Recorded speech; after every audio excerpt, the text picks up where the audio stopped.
नमस्कार दोस्तों, हिंदी मंजूषा चैनल के कहानी मंच पर चलते हैं। आज की कहानी का शीर्षक है खुशी का बवंडर। बेटा अमित 20 दिन की छुट्टियां काटकर हिमाचल प्रदेश जा रहा था। अपनी पत्नी मोना और बच्चों से मिलने के बाद अमित अपने छोटे भाई समीर के घर गया, जहां पर उसके माता पिता रहते थे। समीर के घर पहुंचते ही वो माँ के पैर लगा। माँ ने उसके सुखद सफ़र और कमाई के लिए आशीर्वाद दिया।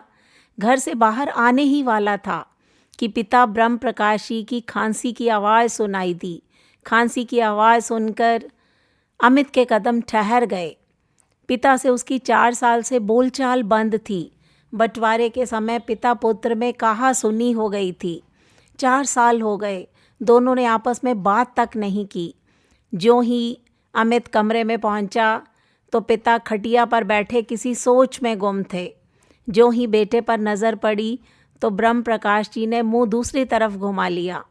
बाप का ऐसा रवैया देखकर अमित का मन वापस पलटने को हुआ, मगर फिर भी उसने हिम्मत करके झुकते हुए अपने दोनों हाथ ब्रह्म प्रकाश जी के पैरों पर रख दिए।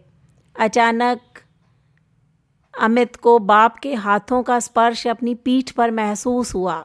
दिल में अचानक खुशी का बवंडर सा फूट पड़ा।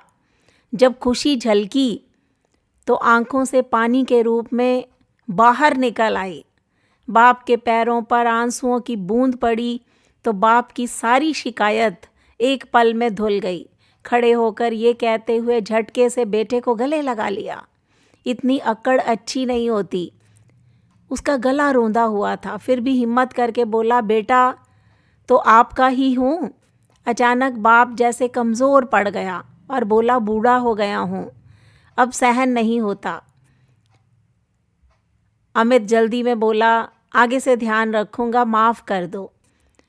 ब्रह्म प्रकाश जी ने कोई जवाब नहीं दिया, बस पीठ थपथपाते रहे। जब बाप के कमरे से बाहर निकलने लगा तो ब्रह्म प्रकाश जी ने 100 रुपये का नोट अमित की जेब में डालते हुए कहा, इसे संभाल कर रखना, तेरे घर में बरकत होगी। तो अब अमित ट्रेन में बैठकर मुस्कुराते हुए सफ़र कर रहा था। मन बचपन की यादों में खोया हुआ था। यादों में एक ही चेहरा बार बार अमित के मन और मस्तिष्क में आ रहा था, वो उनके बाप ब्रह्म प्रकाश जी का। क्योंकि ब्रह्म प्रकाश जी को मिलने के बाद उसके मन और मस्तिष्क में खुशी का बवंडर फूट पड़ा। ये थी कहानी खुशी का बवंडर। दोस्तों, ये कहानी आपको कैसी लगी? इस पर अपनी प्रतिक्रिया दीजिए। हिंदी मंजूषा चैनल को सब्सक्राइब कीजिए। मिलते हैं अगली वीडियो में, तब तक के लिए नमस्कार।